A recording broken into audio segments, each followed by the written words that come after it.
네, 화물연대 총파업이 보름이나 계속되고 있는 가운데 이미 전해드린 대로 정부는 업무 복귀 없이는 대화도 없다는 원칙을 계속 고수하고 있습니다. 파업 초기부터 윤석열 대통령은 법과 원칙에 따라 책임을 묻겠다고 강조해 왔는데 정부 업무 개시 명령이 처음 발동됐던 2000년 의료 파업 때 법원 판단을 들여다봤습니다. 신지원 기자가 보도합니다. 화물연대의 총파업 엿새 만에 업무 개시 명령을 발동했던 정부가 그 범위를 다시 확대했습니다. 윤석열 대통령은 파업 초기부터 불법과 타협하지 않겠다는 점을 강조했습니다. 운송 거부에 동참하지 않는 동료에 대해 쇠사슬을 쏴서 공격하는 것은 용납할 수 없는 범죄 행위입니다. 경찰은 집중 수사팀을 편성했고 비노조원에게 물병을 던지거나 운행 중인 화물 차량에 쇠구슬을 날린 혐의로 조합원 등을 체포했습니다. 파업 불참으로 피해보는 화물 차주는 보호하고 화물연대의 운송 거부에 대해서는 끝까지 책임을 묻겠다는 게 지금까지 정부의 대응 방식입니다. 법원에선 어떻게 판단했을까?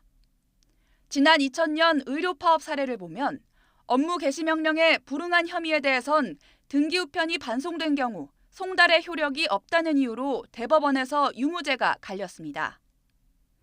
하지만 투쟁 지침이나 서명 날인, 협박 등의 방법으로 집단 휴업에 동참하도록 강요한 독점규제법 위반 혐의나 조직적으로 진료를 거부하게 해 병원의 업무를 방해한 혐의는 처음부터 끝까지 유죄 판단이 유지됐습니다.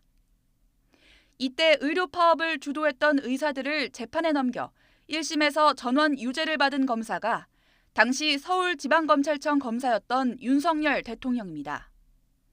이번 화물연대 파업에 대해서도 윤 대통령은 대화를 통한 해결보다는 법과 원칙을 내세웠습니다.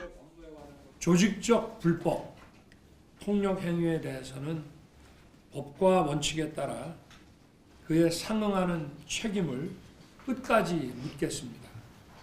판례를 보면 이번에도 파업의 불법성을 가르는 쟁점은 운송 거부에 참여하지 않은 차주들을 상대로 부당하게 압력을 행사한 사실이 있는지가 될 것으로 보입니다.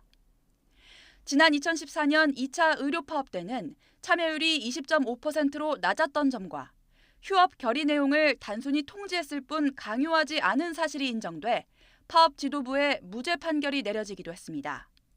정부는 국토부를 중심으로 한 합동점검팀과 경찰 집중수사팀, 공정거래위원회 조사를 통해 강력한 행정처분과 사법조치에 착수하는 등 대화 없는 전방위 압박에 나서고 있습니다. YTN 신지원입니다.